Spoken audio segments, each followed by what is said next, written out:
जय श्री राम। एक मशीन फिर हमारे पास स्ट्रेंजर PBT 800 की ये मशीन हो जाती है। प्रॉब्लम इसमें यूँ है कि सर्वप्रथम जैसे लाइट ऑन करते हैं, मशीन चालू हो गई है, ऑटोमेटिक ही इतनी हमिंग आ रही है। दूसरा चीज़ आप देखो तो ओवर ट्रिप के साथ ये मशीन अभी तक फंसी हुई है।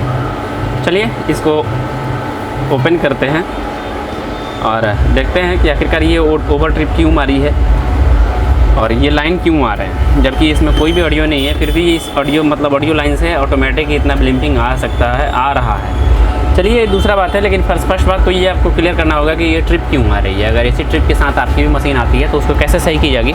चलिए आगे बढ़ते हैं। सर के बहुत पीछे के साइड से देखें तो इसकी जो ओवरलोड स्विच होती है ना, वो बाहर की साइड आ गई है, ये अंदर नहीं जा रही है।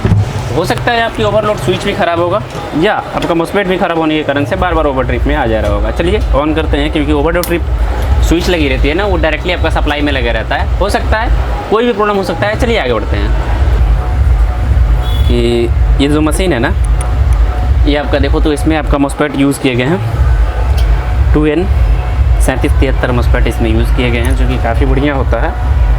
चलिए अब इसको क्लियर व्यू से रिपेयर करते हैं, जो कि इसमें ओवरलोड प्रॉब्लम आ रही है ना, आखिरकार क्यों आ रहा है। तो सर्वप्रथम तो हम ओवर ट्रिप इसका स्विच खोलेंगे, क्योंकि ज़्यादातर बेसिक आपका प्रॉब्लम ओवर ट्रिप स्विच से ही होता है। ओवर ट्रिप स्विच में आपको देखने को मिलेगा 2 मोटी वायर दिखेगी और 2 पतली वायर दिखेगी। तो ये पतली वायर जो होती है ना, ये आपका सिग्नल भेजने के लिए होती है, और जो 2 मोटी वायर होती है ना, वो आपका इसके सप्लाई के लिए होता है। जैसे अभी देखो तो ये रेस्ट में निकल चुकी है बाहर, अभी ये अंदर नहीं जा रही है।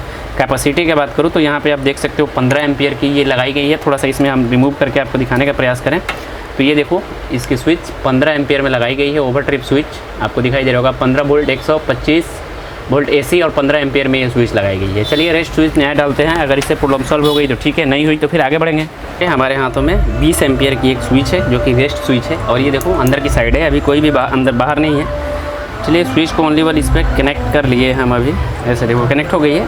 अब इसमें देते हैं हम सप्लाई और देखते हैं कि क्या हमारी जो प्रॉब्लम ओवर ट्रिप का था वो ख़त्म हुआ है कि अभी भी वहीं पे अटका हुआ है। चलिए लाइन तो देते हैं हम, अभी लाइन दे दिए हम। देखिए लाइट देने के बाद क्या हुआ, हमारा ट्रैकर फंस गया। रीज़न जानते हैं क्या हुआ है, क्योंकि ओवर ट्रिप की तो प्रॉब्लम खत्म हो गई, लेकिन जैसे ही ओवर ट्रिप रिलीज़ हुआ तो उस टाइम में हमारी अब मॉस्फेट को चेक करना पड़ेगा। हो सकता है हमारी मॉस्फेट में करंट फंसी हुई, जिससे हमारी सीरीज लाइट भी ग्लो कर रही है और हमारी पावर नहीं चालू हुई है, क्योंकि ओवर ट्रिप मारा हुआ था। ओवर ट्रिप को जैसे ही मैंने चेंज किया फिर हमारी प्रॉब्लम चेंज हो गई। चलिए आगे बढ़ते हैं। जैसे देखिए, जैसे ही इसको सप्लाई दे रहे हैं, अब हमारी रिले कटअप नहीं हो रहा है। क्यों?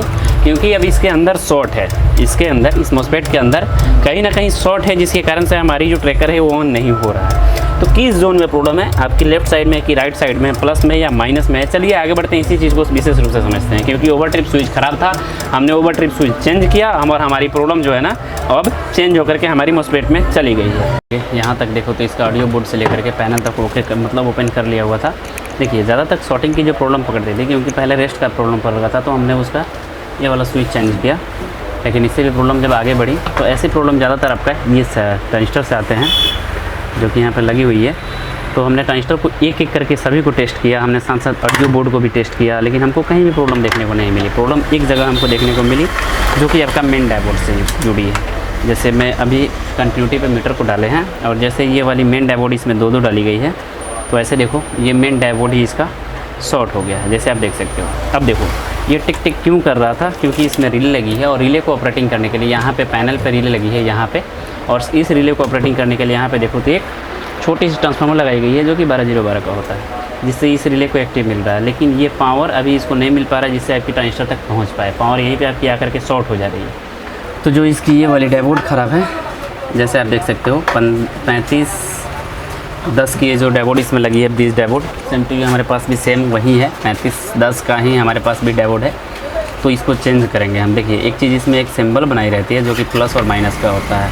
इसमें आप देखोगे तो यहाँ पे एक प्लस की एरो है, और ये खूंटी है ना, ये तीनों से अलग होगी। ये तीनों सेम डायरेक्शन में होगा, लेकिन एक जो डायरेक्शन होगा आपका अलग डायरेक्शन में होगा, जैसे कि ये वाली है। तो इससे भी प्लस से कनेक्शन नहीं ली गई है, ओनली 2 वायरों से कनेक्शन ली गई है। सॉरी, इसमें प्लस और माइनस 2 ही से कनेक्शन ली गई है। तो हमको भी सेम टू यू वैसे ही कनेक्शन करना होगा, जैसे कि इसका कनेक्शन है। और एक चीज़ ये भी ध्यान रखना, कभी भी अगर आपका 2 सीरीज़ का डायोड लगा हुआ है, ये देखो एक ये डायोड लगी है, दूसरा आपका ये डायोड लगी है। थोड़े से मैं कैमरे को नज़दीक करूँ, फिर आपको दिखाने और समझाने का प्रयास करूँ। अगर 2 डायोड का सीरीज़ लगा है, जैसे एक ये डायोड लगी है और एक ये डायोड लगी है, तो ये चीज़ ये ध्यान रखना कि अगर एक डायोड आपकी ख़राब होती है तो गारंटी आपका दूसरा भी डायोड ख़राब होगा।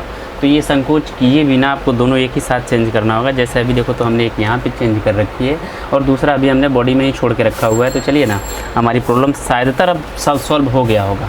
चलिए मशीन को हम ऑन करते हैं। मशीन को ऑन करने के बाद जैसे अभी प्रॉब्लम एक आ रहा था कि जैसे हम इसको मतलब सीरीज से ऑन कर रहे थे तो ट्रिपिंग, यानी कि जो हमारी वीडियो थी ना वो ऑडियो इसका ब्लिम कर रहा था। लेकिन अभी जैसे हम ऑन करेंगे इसको, देखना आप, फिर आप देखना फीडबैक बताना क्या हो रहा है। जैसे हमने मशीन को ऑन किया, मशीन हमारी सफलतापूर्वक ऑन हो चुकी है, ट्रिप का भी प्रॉब्लम चला गया, साथ साथ हमारी कोई भी इसमें से बफरिंग नहीं आ रहा है। चलिए अब थोड़ा सा ऑडियो देते हैं, फिर आपको मैं दिखाने का प्रयास करूँ कि ये जो प्रॉब्लम हमारा था शायद वो सॉल्व हो गया है। जैसे कि अभी आप देख रहे हो कि हमारी जो ऑडियो होगी ना इसी मशीन से आ रही है, जो कि अभी आप गाना देखते हैं। और ये चीज़ मैं बता दूं कि ज़्यादा देर में गाने बजा कर नहीं चला सकता, क्योंकि कॉपीराइट भी आ सकती है। अगर आपकी मशीन के साथ भी इस तरह की प्रॉब्लम होती है तो देखिए एक चीज़ तो ये कॉमन हो गई, आपकी कन्फर्म हो गई कि इस तरह की प्रॉब्लम जानते हैं ना, ज़्यादातर इस तरह का प्रॉब्लम आपका मॉस्फेट से निकल के आती है। ये जो मॉस्फेट लगी रहती है ना इससे निकल के आती है। लेकिन ये मॉस्फेट की प्रॉब्लम नहीं थी, क्योंकि इसमें रिले लगी हुई थी। रिले के लिए आपका ऑलरेडी एक 12 वोल्ट यूज़ किए गए हैं और ये डायोड का मेन प्रॉब्लम था। रिले तो कट ऑफ हो रहा था इसके कारण, लेकिन जो करंट ड्रॉप हो रहा था वो आखिरकार इसके कारण हो रहा था। तो ये हमने चेंज किया। बाकी हमने सारे के सारे सेटअप अभी देखो खोल रखे हैं, बिखर रखे हैं। चलिए, आपने तो ऑडियो वगैरह सब कुछ सुन लिए हैं। तो अगर आपके भी एम्पलीफायर के साथ इस तरह की प्रॉब्लम होती है, जैसे मैंने सहजतापूर्वक इस एम्पलीफायर को रिपेयर कर लिया हूँ, आपके भी एम्पलीफायर के साथ इस तरह की प्रॉब्लम होती है तो आसानी से इस वीडियो को देख करके आसानी से रिपेयर कर सकते हो। आशा करता हूँ कि छोटी सी नॉलेज आपको अच्छे से समझ में आ चुका होगा। समझ में आ चुकी तो प्लीज़ वीडियो को लाइक, चैनल को सब्सक्राइब कर लीजिएगा। मिलते हैं नई जानकारी के साथ, आपका भाई प्रिंस। जय सिया राम।